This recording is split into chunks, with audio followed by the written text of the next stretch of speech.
देश में वाटरवेज के विकास का फायदा भी असम को मिल रहा है। कार्गो ट्रैफिक में 140% की बढ़ोतरी हुई है। इस बात का प्रमाण है कि ब्रह्मपुत्र केवल नदी नहीं बल्कि आर्थिक शक्ति का प्रवाह है। पान्नू में पहली शिप रिपेयर सुविधा विकसित हो रही है। वाराणसी से डिब्रूगढ़ तक चलने वाली गंगा विकास क्रूज को लेकर उत्साह है। इसे north east global cruise tourism के मानचित्र पर स्थापित हो गया है। साथियों, कांग्रेस की सरकारों ने असम और पूर्वोत्तर को विकास से दूर रखने का जो पाप किया था, उसका बहुत बड़ा खामियाजा देश की सुरक्षा, एकता और अखंडता को उठाना पड़ा। कांग्रेस की सरकारों में हिंसा का दौर दशकों तक फलता फूलता रहा। हम केवल 10-11 साल के भीतर उसे खत्म करने की तरफ बढ़ रहे हैं। पूर्वोत्तर में पहले जहां हिंसा और खून खराबा होता था, आज वहां 4G और 5G टेक्नोलॉजी से डिजिटल कनेक्टिविटी पहुंच रही है। जो जिले कभी हिंसाग्रस्त माने जाते थे, आज वो आकांक्षी जिलों के रूप में विकसित हो रहे हैं। आने वाले समय में यही इलाके इंडस्ट्रियल कॉरिडोर भी बनेंगे। इसलिए आज नॉर्थ ईस्ट को लेकर एक नया भरोसा जगा है। हमें इसे और मजबूती देनी है। साथियों, हमें असम और पूर्वोत्तर के विकास में कामयाबी इसलिए भी मिल रही है कि हम इस क्षेत्र की पहचान और संस्कृति की सुरक्षा कर रहे हैं। कांग्रेस ने एक और पाप किया था। उसने यहां की पहचान को मिटाने की साजिश की थी। और यह षड्यंत्र केवल कुछ वर्षों का नहीं है। कांग्रेस के इस पाप की जड़ें आजादी के पहले से जुड़ी है। वो समय जब मुस्लिम लीग और अंग्रेजी हुकूमत मिलकर भारत के विभाजन की जमीन तैयार कर रहे थे, उस समय असम को भी अविभाजित बंगाल का यानी ईस्ट पाकिस्तान का हिस्सा बनाने की योजना बनाई गई थी। कांग्रेस उस साजिश का हिस्सा बनने जा रही थी। तब बोरदोलोई जी अपनी पार्टी के खिलाफ खड़े हो गए थे।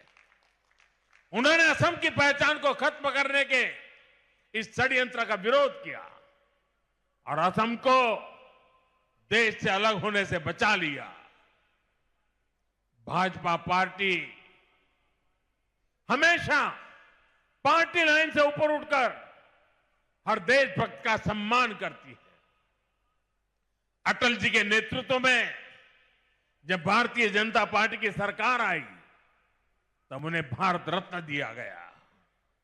भाइयों बहनों, बोरदोलोई जी ने आजादी के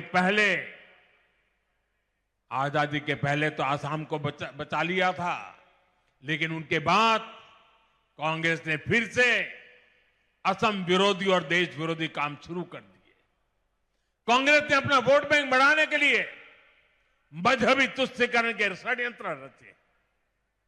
बंगाल और असम में अपने वोट बैंक वाले घुसपैठियों को खुली छूट दी गई है।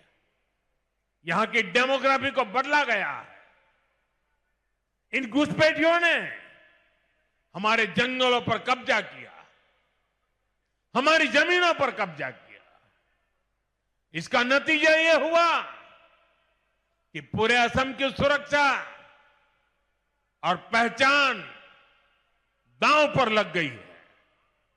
साथियों, आज हेमंता जी की सरकार और उनकी टीम के सभी साथी बहुत मेहनत से असम के संसाधनों को इस गैर कानूनी और देश विरोधी अतिक्रमण से मुक्त करा रही है। असम के संसाधन असम के लोगों के काम आए। इसके लिए हर स्तर पर काम हो रहा है। केंद्र सरकार ने भी घुसपैठ रोकने के लिए सख्ती की है।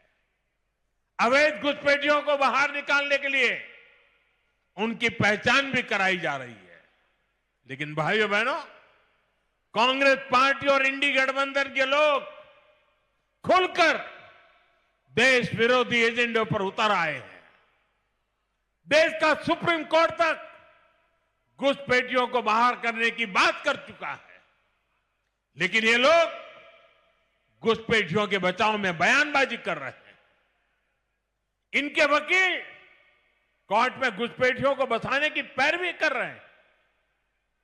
चुनाव आयोग निष्पक्ष चुनाव के लिए एसआईआर की प्रक्रिया कर रहा है, तो इन लोगों को देश के हर कोने में तकलीफ हो रही है। ऐसे लोग असमिया भाई बहनों के हितों को नहीं बचाएंगे। ये लोग आपकी जमीन और जंगलों पर किसी और का कब्जा होने देंगे। इनकी देश विरोधी मानसिकता पुराने दौर की हिंसा और अशांति वाले हालात पैदा कर सकती है। और इसलिए मेरे आसाम के भाई बहन, हमें बहुत सावधान रहना है।